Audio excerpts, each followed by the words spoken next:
Hello guys, welcome back to my YouTube channel concept of classes. Guys, जैसा कि आप thumbnail में देख पा रहे हैं, आज हम लोग करेंगे क्लास 10th के अंतर्गत फिजिक्स, केमिस्ट्री और बायोलॉजी, अर्थात बोले तो तीनों को मिलाकर क्या कहते हैं, साइंस का 20 ही बहुत ही महत्वपूर्ण ऑब्जेक्टिव को। ठीक है, चलिए फिर देर न करते हुए आज की क्लास को हम लोग स्टार्ट करते हैं। चलिए जी, ये रहा आपका पहला प्रश्न। ये आपका रहा पहला प्रश्न। कह रहा है कि आ मीटर मतलब ए मीटर को, ठीक है, अच्छा ए मीटर से, सॉरी ए मीटर से निम्नलिखित में से किसे मापा जाता है। ए मीटर से किसको मापा जाता है? याद कीजिए, परिपथ में ए मीटर को लगाया जाता है किसमें? सीरीज में। किसमें? सीरीज में, श्रेणी क्रम में लगाया जाता है। और ए मीटर से क्या मापा जाता है? ए मीटर से मापा जाता है किसको? वे मीटर से मापा जाता है विद्युत धारा को। ठीक है जी, तो आ मीटर से निम्नलिखित में से किसे मापा जाता है? तो मापा जाता है धारा को। चलिए आगे बात कीजिए। और विभव को किससे? वोल्ट मीटर से मापा जाता है। ओके, चलिए आप समझ गए होंगे।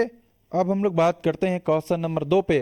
कह रहा है वह उपकरण जो विद्युत ऊर्जा को यांत्रिक ऊर्जा में बदलता है वह है। मतलब वह उपकरण बताइए जो विद्युत ऊर्जा को यांत्रिक ऊर्जा में बदलता हो। तो बताइए मुझे, घर में आप देखे होंगे फैन चलता है, उस फैन में क्या होता है? मोटर होता है। उसमें हम क्या देते हैं? विद्युत ऊर्जा देते हैं। तो फिर वो अपना यांत्रिक ऊर्जा से क्या करता है? वो जो आपका होता है धुरी, उसको क्या करता है? घुमाता है। तो फिर हम धुरी के बाहर क्या लगा देते हैं? लगा देते हैं पंखुड़ी, उससे मुझे हवा मिलता है। तो आपका जो है ये वह उपकरण जो विद्युत ऊर्जा को किस में बदल दे? यांत्रिक ऊर्जा में बदल दे, तो वह कौन हो जाएगा? वह हो जाएगा मोटर आपका, वो हो जाएगा विद्युत मोटर हो जाएगा आपका। ठीक है ना, ये विद्युत मोटर क्या करता है? यांत्रिक ऊर्जा को, सॉरी, विद्युत ऊर्जा को यांत्रिक ऊर्जा में बदलता है। और यदि हम बात करें डायनेमो, अगर हम बात करें डायनेमो को, है ना, तो डायनेमो क्या करता है? ये डायनेमो करता है, क्या करता है? यह करता है यांत्रिक ऊर्जा को,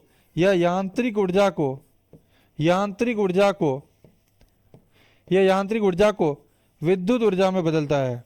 विद्युत ऊर्जा में बदलता है। ठीक है, कौन? डायनेमो। जबकि मोटर क्या करता है? विद्युत ऊर्जा को यांत्रिक ऊर्जा में बदलता है। समझ गए होंगे आप। चलिए अब आगे बात करते हैं हम क्वेश्चन नंबर 3 पे। कह रहा है स्विच लगाए जाते हैं। जो स्विच होता है, स्विच बटन जिससे हम लोग बॉल ऑन ऑफ करते हैं, है ना, वो लगाए जाते हैं ठंडे तार में। देखिए आपके घर में जो आप विद्युत आपूर्ति आती है उसमें 2 तार होता है, जिसको कह सकते हैं एक रेड होता है, एक ब्लैक होता है। रेड वाला गर्म होता है और ब्लैक वाला आपका होता है ठंडा होता है, अर्थ होता है। मान लीजिए गर्म तार में तो रेड वाला गर्म होता है, ठीक है, और ये भूयोजित तार में या फिर इनमें से सभी में। तो देखिए जी, जब भी स्विच लगाया जाता है ना, तो अगर कोई पक्का मिस्त्री है, ऐसे तो लोग कहीं भी लगा देता है, लेकिन जो पक्का मिस्त्री है वो ना किस में लगाएगा? गर्म तार में लगाएगा स्विच को। ठीक है ना, ताकि आप स्विच ऑफ रखें। और क्या सोचता है लोग? स्विच ऑफ है तो सारा विद्युत आपूर्ति क्या है? बंद है। और वही सोच के आदमी क्या करता है? छू लेता है या ऑफ करके बल्ब ठीक करने लगता है। तो आदमी को करंट लग जाता है। क्यों? क्योंकि वह ठंडे तार में क्या कर दिया है? स्विच को लगा दिया है। ठीक है, बल्ब तो बंद हो जाएगा, लेकिन गर्म तार का जो आपूर्ति डायरेक्ट हो रहा है वो तो वहां पे है। आदमी सोच के रहा है बटन तो ऑफ कर दिए हैं, छुएंगे तो करंट नहीं लगेगा। इसीलिए हाँ, अगर गर्म तार में रहा है तो फिर ठंडे तार को छूने से नहीं लगेगा, अगर आप अर्थ से ऊपर हैं तो। ठीक है, आप समझ गए होंगे। तो विद्युत स्विच किस में लगाया जाता है? विद्युत स्विच किस में लगाया जाता है भाई? विद्युत स्विच किस में लगाया जाता है? तो विद्युत स्विच लगाया जाता है किसमें? विद्युत स्विच लगाया जाता है किसमें? विद्युत स्विच लगाया जाता है किसमें? गर्म तार में। किसमें लगाया जाता है? गर्म तार में लगाया जाता है। आप समझ गए होंगे। ठीक है, चलिए अब हम लोग आगे बात करते हैं क्वेश्चन नंबर 4 पे। कह रहा है अम्ल का पीएच मान होता है। अम्ल का पीएच मान क्या होता है, मुझे बताइए। अम्ल का पीएच मान क्या होता है? अम्ल का पीएच मान क्या होता है?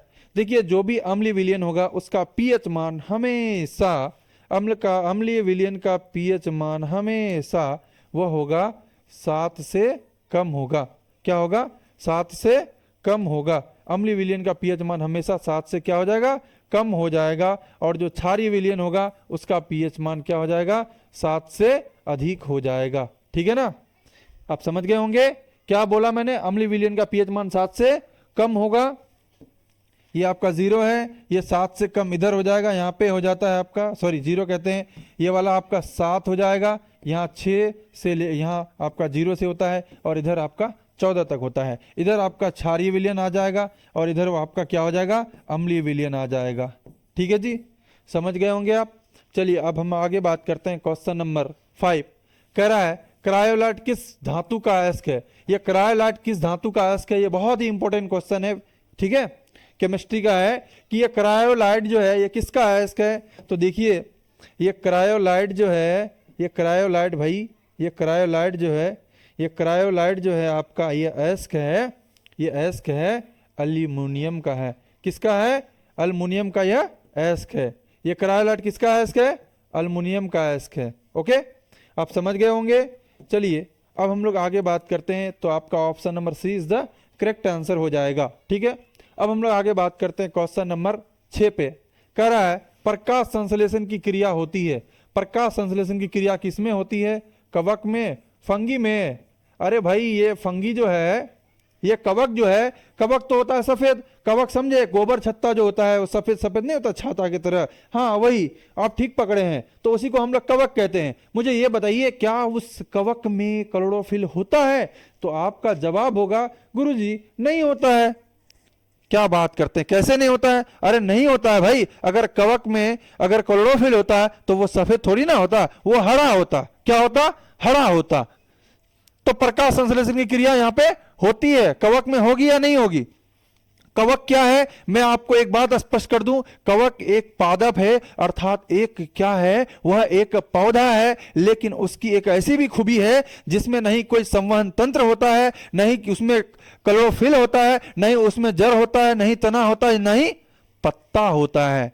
ऐसी बात है, हाँ ऐसा ही बात है। मुझे बताइए, कवक में आपका क्लोरोफिल नहीं है। यह कवक जो होता है, यह क्लोरोफिल इसमें नहीं होता है, क्लोरोफिल नहीं होता है, क्लोरोफिल नहीं होता है। आप मुझे बताइए, यहां पे क्लोरोफिल नहीं है तो क्या इसमें प्रकाश संश्लेषण की क्रिया होगी? क्या इसमें प्रकाश संश्लेषण की क्रिया होगी? तो आपका जवाब होगा इसमें नहीं होगी। राइट, सही बात है। आगे देखो, जंतुओं में, अरे भैया जंतु कौन सी करेगा? जंतु में प्रकाश संश्लेषण का कोई मतलब बनता है? बिल्कुल नहीं बनता है, बिल्कुल नहीं बनता है। तो प्रकाश संश्लेषण की क्रिया किसमें होगी भाई? ये तो होगी हरे पेड़ पौधे में होगी, ये सब कोई जानता है। ठीक है, चलिए आगे बात करते हैं। क्वेश्चन नंबर 7 कह रहा है किसे रासायनिक दूत कहा जाता है? किसे रासायनिक दूत कहा जाता है? उद्दीपक या फिर पाचक रस या हार्मोन या फिर आवेग? देखिए, मैं आपको कह दूं कि किसे रासायनिक दूत कहा जाता है। रासायनिक दूत मतलब कौन ऐसा रासायनिक चीज है जो बहुत ही इंपॉर्टेंट है।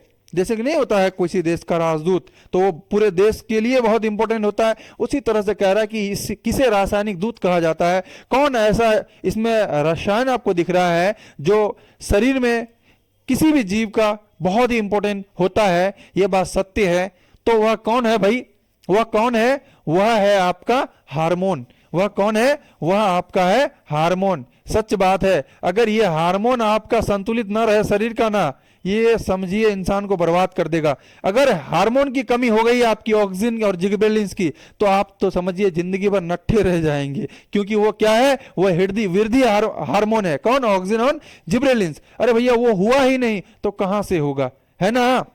और मैं आपको बता दूं, पेड़ पौधे में एथिलीन होता है, एथिलीन होता है। और एथिलीन का काम क्या है पता है आपको? एथिलीन का काम है फल को पकाना। अगर वह हार्मोन होबे नहीं करेगा तो सोचिए, जो आदमी फल का पेड़ लगाया है वो तो पकबे नहीं करेगा। नहीं पकेगा तो उसका पूरा क्या हो जाएगा? नुकसान का भरपाई कौन करेगा उसका? पूरा नुकसान हो जाएगा। इसीलिए कि रासायनिक दूध में हार्मोन को रखा गया है, क्योंकि यही बहुत इंपॉर्टेंट होता है। अगर हार्मोन आपके अंदर जनरेट नहीं हुआ, बहुत ऐसे लोग होते हैं हार्मोन जनरेट नहीं हुआ तो उसका ढंग से गर्भाशय नहीं होता है, और गर्भाशय नहीं होता है तो उसका अंडाशय भी नहीं होता है, और अंडाशय ढंग से नहीं होता है तो उसका अंडाणु का निर्माण भी नहीं होता है, और हो भी गया किसी कारणवश तो उसका ऋतुस्राव 15 दिन में हो जाता है, जबकि होना चाहिए 18 दिन में, सॉरी 28 दिन में। इसीलिए वह क्या होता है, प्रेग्नेंट भी नहीं हो पाती है। इसीलिए भाई देखो, ये रासायनिक दूध जो है ना, हार्मोन को कहा गया है। शरीर में हार्मोन बहुत इंपॉर्टेंट होता है, ठीक है, किसी भी जीव का। चलिए आगे बात करते हैं। क्वेश्चन नंबर 8 कह रहा है चिपको आंदोलन किससे संबंधित है। आप बोलिएगा गुरु जी ये साइंस का क्लास में कहां से ला दिए चिपको आंदोलन। देखो बाबू भैया, ये जो है ना एनसीईआरटी बुक में नहीं है, लेकिन आप कोई भारतीय भवन वगैरह पढ़ेंगे, कोई भी बुक पढ़ेंगे दूसरे कंपनी का, तो उसमें एक चैप्टर है जो ज्योग्राफी का घुसा दिया गया है, ठीक है ना, सॉरी हिस्ट्री का, तो उसमें ये चिपको आंदोलन आता है। वैसे यह टॉपिक आपका ज्योग्राफी का भी है, क्योंकि यह पेड़ से संबंधित है। तो देखिए चिपको आंदोलन किससे संबंधित है, तो चिपको आंदोलन संबंधित है, याद कीजिए, क्या करता था, चिपक जाता था किससे, पेड़ से, क्योंकि पेड़ को काटने नहीं दे रहे चाह रहा था। कहां का आदमी, एक उत्तराखंड का एक गांव है टिहरी गढ़वाल, ठीक है ना, वहीं पे जो है यह आपका जो है ये वृक्षारोपण के लिए नहीं, वन संरक्षण के लिए, वन मतलब वन आपका खत्म ना हो जाए, इसीलिए जो है मतलब वहां के कोई ठेकेदार के द्वारा पूरा पेड़ को काट के धरल्ले से हटाया जा रहा था। तब जो है वहां का जो आदमी है, सारे औरतों को, एक लोग थे जो उसका नेतृत्व कर रहे थे, मतलब लीड कर रहे थे। देखिएगा कहीं भी कोई धरना होता है उसको कोई लीड करता है, कोई नेतृत्व करता है, तो इस चिपको आंदोलन का नेतृत्व करता थे सुंदरलाल बहुगुणा। कौन थे भाई, सुंदरलाल बहुगुणा। कौन थे, सुंदरलाल बहुगुणा थे। याद रखिएगा चिपको आंदोलन का नेतृत्व कौन कर रहे थे, सुंदरलाल बहुगुणा। ये बहुत पूछता है भाइयों, सुनने। और चिपको आंदोलन किससे संबंधित था, वन संरक्षण थे, वन को संरक्षण मतलब बचाना, वन संरक्षण को बचाने के लिए यह चिपको आंदोलन शुरू किया गया था। सुंदरलाल बहुगुणा जिसका नेतृत्व कर रहे थे। ये कहां हुआ था, ये हुआ था आपका उत्तराखंड का टिहरी गढ़वाल जिले में, ठीक है, गांव ने टिहरी गढ़वाल जिले में हुआ था, ठीक है। चलिए आगे बात करते हैं। क्वेश्चन नंबर 9 कह रहा गोलीय दर्पण में फोकसांतर बोले तो फोकस दूरी, फोकसांतर बोले तो फोकस दूरी एवं वक्रता त्रिज्या सेंटर ऑफ कर्वेचर के बीच संबंध क्या है। अरे भैया आर बराबर तुम जानते हो 2f होता है। क्या होता है, 2f, या फिर बोल दो f बराबर क्या होता है, r/2, f बराबर r/2, यही दोनों तो संबंध है, ठीक है। तो देखो भाई कहां गया, ये देखो r बराबर 2f, ये रहा, मिल गया।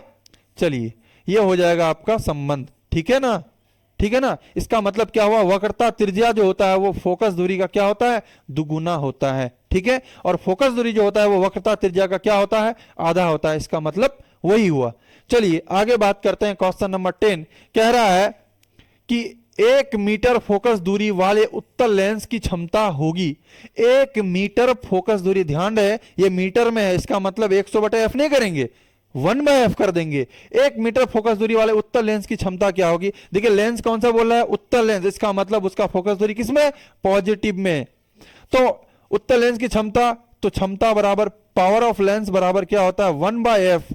लेकिन ध्यान रहे कि f किस में हो, मीटर में हो। अगर सेंटीमीटर में होता तो हम क्या करते हैं, 100 कर देते हैं, लेकिन यहां तो है नहीं, यहां तो मीटर में है। हाँ, तो P बराबर 1/f का मान कितना, 1। और कौन सा लेंस बोला है, लेंस कौन सा बोला है भाई, कहां गया, ये उत्तल लेंस बोला है। उत्तल लेंस का फोकस दूरी किसमें होता है, यह होता है प्लस में, और अवतल लेंस का माइनस में होता है। तो ये प्लस में ही रह जाएगा, और इसको काट दीजिएगा आप, इसको काट दीजिएगा, तो बचेगा क्या, P बराबर प्लस में 1। और लेंस शक्ति का ऐसा ही मात्रक क्या होता है, डायप्टर होता है। तो P बराबर प्लस का 1 डायप्टर आपका आंसर हो जाएगा।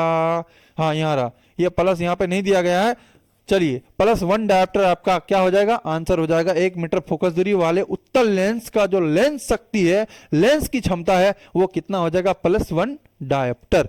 चलिए आगे बात करते हैं। क्वेश्चन नंबर 11 कह रहा सामान्य आंख के लिए स्पष्ट दर्शन यानी कि दृष्टि की न्यूनतम दूरी, एक सामान्य आंख है, कोई मतलब दोष नहीं, उस आंख में कोई दृष्टि दोष नहीं है, तो उसके लिए स्पष्ट दर्शन अच्छी तरह देखने की न्यूनतम दूरी, कम से कम दूरी कितनी होनी चाहिए, सब कोई जानता है, वो होनी चाहिए 25 सेंटीमीटर। कितनी होनी चाहिए भाई लोग? 25 सेंटीमीटर।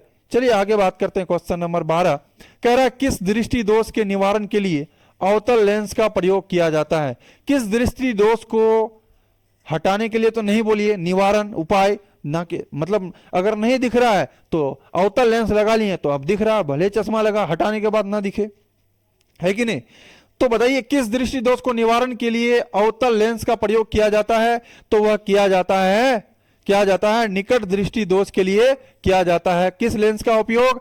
अवतल लेंस का उपयोग किया जाता है निकट दृष्टि दोष के लिए, और दीर्घ दृष्टि दोष माने दूर दृष्टि दोष के लिए अवतल लेंस का उपयोग किया जाता है। किसका? सॉरी, उत्तल लेंस का उपयोग किया जाता है। उत्तल लेंस का उपयोग किया जाता है, ठीक है। और जरा दृष्टि दोष के लिए किसका किया जाता है? जरा दृष्टि दोष के लिए किया जाता है द्विफोक्सी लेंस का। किसका? द्विफोक्सी लेंस का उपयोग किया जाता है, ठीक है, जिसको हम लोग इंग्लिश में बाइफोकल भी कहते हैं, ठीक है, बाइफोकल लेंस भी कहते हैं। अब बिंदुकता के लिए क्या किया जाता है? सिलिंड्रिकल लेंस का उपयोग किया जाता है। अब बिंदुकता के लिए किसका? सिलिंड्रिकल मतलब बेलनाकार लेंस का उपयोग किया जाता है, ठीक है, बेलनाकार लेंस का उपयोग किया जाता है। अब बिंदुकता के लिए जरा दृष्टि दोष के लिए द्विफोक्सी या फिर बाइफोकल कह सकते हैं। दीर्घ दृष्टि दोष के लिए उत्तल लेंस, निकट दृष्टि दोष के लिए अवतल लेंस का उपयोग किया जाता है।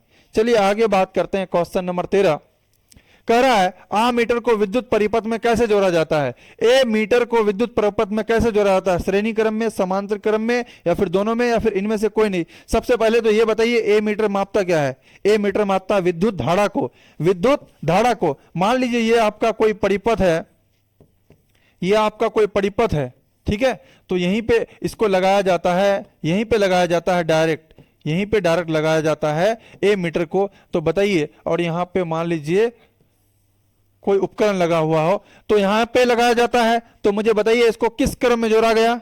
इसको किस क्रम में जोड़ा गया? तो ए मीटर को जोड़ा गया श्रेणी क्रम में। किस क्रम में? श्रेणी क्रम में। और इसका हमको वोल्ट मापना हो तो इस तरह से यहां पे लगा देते हैं हम लोग वी मीटर, जिसको हम लोग कहते हैं वोल्ट मीटर। इसका मतलब वोल्ट मीटर कौन क्रम में हुआ? तो यह हो गया आपका समांतर क्रम में। किसमें हो गया भाई लोग? समांतर क्रम में, ठीक है, ये हो गया आपका समांतर क्रम में। चलिए आगे बात करते हैं। क्वेश्चन नंबर 14 कह रहा किलोवाट घंटा मात्रक है। किलोवाट घंटा किसका मात्रक है? किलोवाट घंटा मात्रक है विद्युत ऊर्जा का। किसका? इलेक्ट्रिक एनर्जी का, विद्युत ऊर्जा का यह किलोवाट घंटा मात्रक है। चलिए आगे बात करते हैं। जीवाश्म ईंधन का उदाहरण है। जीवाश्म ईंधन मतलब जीव का क्या? जीव का अवशेष। जीवाश्म का मतलब जीव का अवशेष ईंधन का उदाहरण है। जो ईंधन जीव के अवशेष से बना हो, मतलब बहुत पहले वो जमीन के नीचे दब गया हो और उसी के अवशेष से जो ईंधन बना हो, उसका उदाहरण कौन है भाई? उसका उदाहरण है कोयला। कोयला नीचे में बना के कोई नहीं आया जो आजकल उखाड़ा जाता है, खास करके झारखंड में।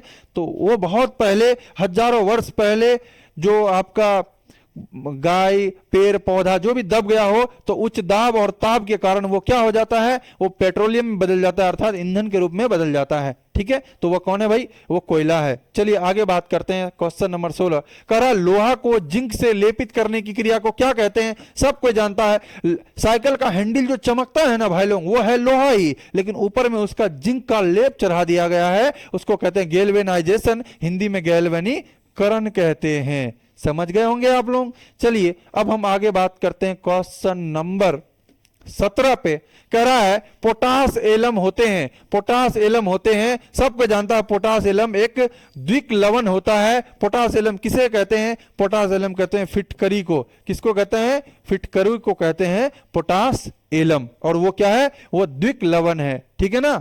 चलिए आगे बात करते हैं। क्वेश्चन नंबर 18 कह रहा निम्नलिखित में से परबल लवण कौन है? सबसे मजबूत लवण कौन है? जो वही है जो आप और हम खाते हैं, साधारण नमक NaCl, मतलब बोले तो सोडियम क्लोराइड। क्या बोले? सोडियम क्लोराइड, ठीक है, चलिए ये भी आप समझ गए होंगे जी, ये भी आप समझ गए होंगे। चलिए तो क्या हो जाएगा, option number A is the correct answer. चलिए आगे बात करते हैं, क्वेश्चन नंबर 19 कह रहा है एथेन का आणविक सूत्र C2H2 है, इनमें 6 सहसंयोजक बंध है। अच्छा इथेन, एथेन मतलब इथेन, ठीक है ना।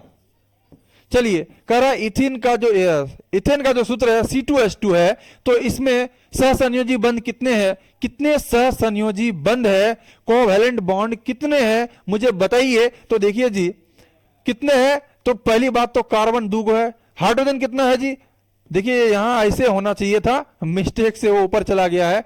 तो हाइड्रोजन क्या को है भाई, हाइड्रोजन 6 को है। तो देखो 3-3 करके बंटवारा कर दो, नहीं तो मार हो जाएगा अगर कम बेसी किए बंटवारा। तो कर दिए बंटवारा। अब देखिए कार्बन कार्बन के बीच कौन बॉन्ड होगा भाई, तुम डबल बॉन्ड तो दे नहीं सकते हो, क्योंकि कार्बन का संयोजकता 4 ही होता है। इसका मतलब क्या होगा, सिंगल बॉन्ड होगा। क्या होगा, सिंगल बॉन्ड होगा। तो कितने सहसंयोजी बंध हुए, देखो 1 2 3 4 5 6 7, तो कितने हो जाएंगे, 6 सहसंयोजी बंध होंगे। एथेन का आणविक सूत्र C2H6 होता है और इनमें 6 सहसंयोजी बंध 7 सहसंयोजी बंध अर्थात 7 कोवैलेंट बॉन्ड होते हैं। चलिए आगे बात करते हैं, अक्रिय तत्व है। अक्रिय तत्व मतलब, अक्रिय तत्व का मतलब हुआ, अक्रिय तत्व का मतलब हुआ जो कभी भी क्रिया ना करता हो, जो कभी भी क्रिया ना करता हो, क्रिया ना करता हो। अच्छा ये बात, हाँ कभी भी वो क्रिया कभी से करेगा ही नहीं, किसी से अभिक्रिया नहीं करेगा, पक्का, हाँ पक्का। बताइए कौन, अरे कार्बन करता है, कार्बन नहीं करता है तो CO2 कैसे बना, करता है ना। हाँ ये हीलियम चचा, ये हीलियम देखे हैं, हीलियम को क्या कहते हैं, जीरो ग्रुप भी कहते हैं। क्यों, क्योंकि इस ग्रुप के सारे एलिमेंट का संयोजकता कितना होता है जी, 0 सन्नाटा होता है, इसलिए इसको जीरो ग्रुप भी कहते हैं और इसे अक्रिय ग्रुप भी कहते हैं। हेने आकर होने जो आ रहा है, मतलब हीलियम ही क्या है, अक्रिय है। बाकी सोना भी, हाइड्रोजन भी करता है। सोना अगर क्रिया ना करता तो सोना कोई पहन ही नहीं पाता, क्योंकि 24 कैरेट के सोना का आभूषण बन ही नहीं सकता है, समझ गए। और हाइड्रोजन तो भाई करता ही है, H2O है कि नहीं। और सोना अगर क्रिया ही नहीं करेगा तो आभूषण बनबे नहीं करेगा 24 कैरेट का। उसको क्या किया जाता है, उसमें कुछ मिला करके, तो उसको कितना कैरेट, 22 कैरेट का बना करके उसका आभूषण बना दिया जाता है। ठीक है, तो ये था आपका 20 ही बहुत ही महत्वपूर्ण सवाल, जिसका मैंने जवाब दिया आपको। चलिए मिलते हैं फिर अगले वीडियो में, तब तक के लिए बाय बाय।